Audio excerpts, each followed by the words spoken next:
it's not the Cinderella run anymore. They are the power in every way, shape and form. And David King, the excitement at the table is palpable because it's Port Adelaide time. Tell me, how close is Port to completing the mission?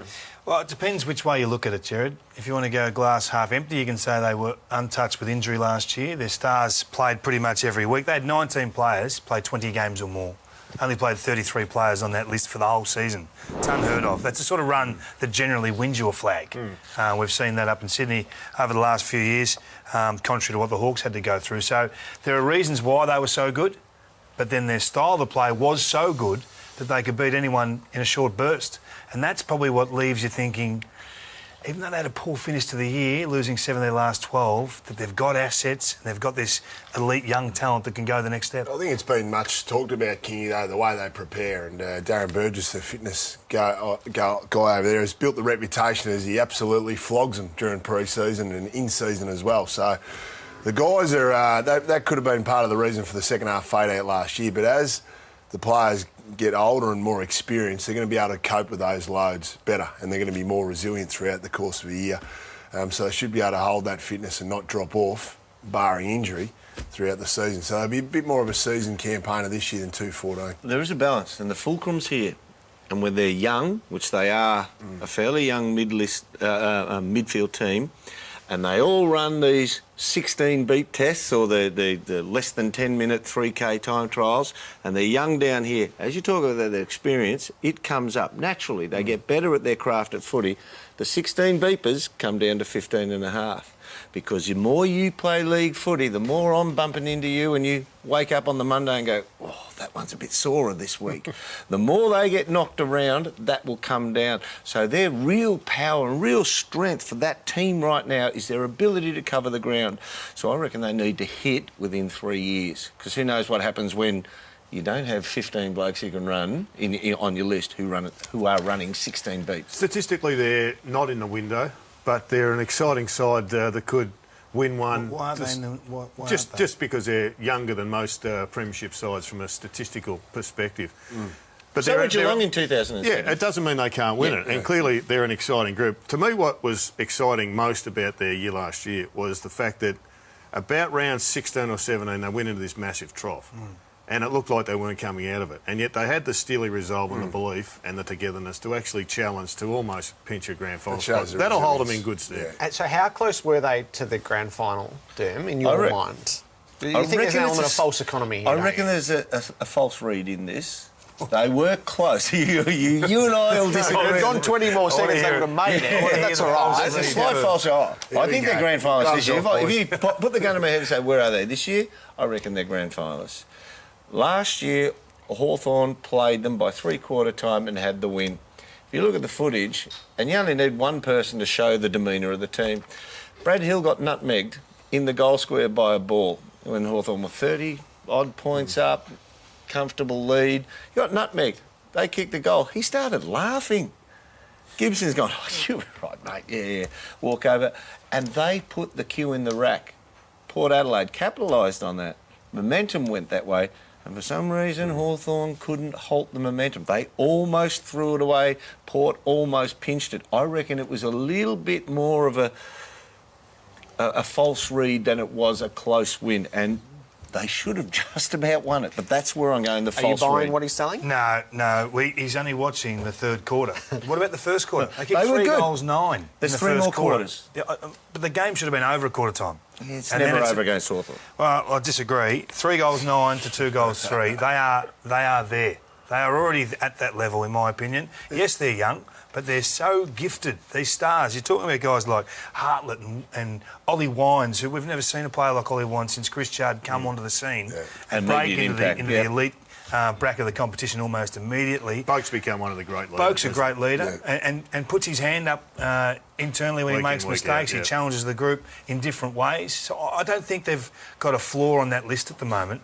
I love seeing a guy like Travis Boak who stayed loyal to Port Adelaide when everyone was saying he was going back to Geelong. He stayed loyal and he's led that club, or helped lead that club back to success, hasn't he? And he's getting the reward for his loyalty. It'd be interesting to see if Patrick Dangerfield follows the same line. But for me, the interesting one, have we ever gone into a season where the expectation is two sides are going to play in the grand final more than this. Like, we all think Hawthorn Port Adelaide's going to be grand final, so we may as well forward fight. Just like we thought Freo were going to be certainties last year. Oh, exactly right, but how does Port Adelaide cope with that? They're going to have that expectation. Everyone thinks they're going to be in the grand final. They've got the most talented young list. They're super fit. They almost went in the grand final last year. Can their younger, inexperienced players... Well, their recruiting has been awesome, and you said I can't see a flaw on their team, in their list. Schultz and Westhoff, I don't see as power dominant. They're not this bloke. They're not power dominant forwards. Schultz is wonderful, the amount of goals he kicks through, wonderful accuracy and forward line craft. 66 goals last year. Super. Get another 66 out of him because they've got Paddy Ryder now. And Ryder's not the best player in the comp, but as a resting ruckman forward, he's a very good tall option, and he could be the panacea to giving them real aerial dominance up forward. He's a recruit of the year, providing he doesn't get suspended. What's your balance between Lobie and Ryder? Lobie is That's a great question. Ruckman, because Ryder likes loves to play ruck. He loves ruck. He's a 9 out of 10 ruckman and an 8 out of 10 forward. They need a 9 out of 10 forward. He could become that. Does he really want to become that? I wouldn't undersell Lobie going into the forward line. We see Hawthorn, they push their rucks are their power forwards. So I think they'll be looking at that model and suggesting to Lobie, you've got to go forward. Could be wrong in your mind's eye. Have you seen Lobie take a big, powerful mark with the ball coming straight at him? No, but I don't think he's been down there to do that. What I do see him, Well, he's there's a reason big why goals. that- He's a great shot at If goal. he was good at that at training, they would have shown you that on the field. He doesn't like Port. He doesn't. I've got him second. He's out. I can't wait to hear the teams he's got at 17th because he's got so many I've got problems. Hawthorn first and I've pulled them apart. Made a I think positive. their only weakness, you said there's no weakness on the list. I think their depth is their weakness. Hasn't been tested yet, but we've mentioned Hawthorns already. I mean, they've got A-graders outside of the side, but I think Nathan Cracker could prove to be a sensational pick because he is a first-round draft pick and he's got genuine potential as an A-grade talent to come into that side. But more young, Butcher, Calhoun, Redden's good backup in the ruck, but there's not a lot of Hawthorn-like depth. Not many sides have got it, by the way. Yeah, I think we just haven't seen it. Biggest danger is their first 5 weeks of the year. They've got the toughest draw, probably outside of anyone that first... outside of North Melbourne, sorry. So if they can get through that first 5 weeks, culminating in the showdown in round 5, get through that in healthy shape, they're well and truly on their way to a grand final. Ken Hinckley's changed the way football's going to be played from last year forward. You know, they're fast and furious method out of that defensive end. They go through the corridor, they take risks, they try and hit that target that's a 9 out of 10 target to hit, a tough one to hit. Number one team in the competition for playing on.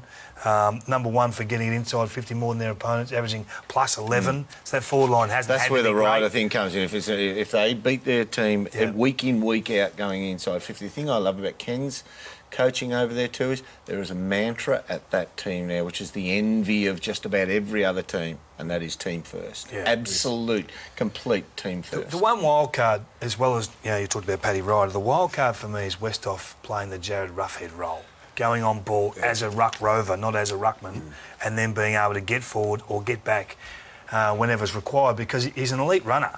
And I don't think we give enough credit for what he And does. he kicked 29 goals last year too. So he can play both ends. The good thing about Port Adelaide, they've got a lot of goal-kicking options. They had 5 guys, I think, kicked Wingard over as well. 20 goals Talent. last year.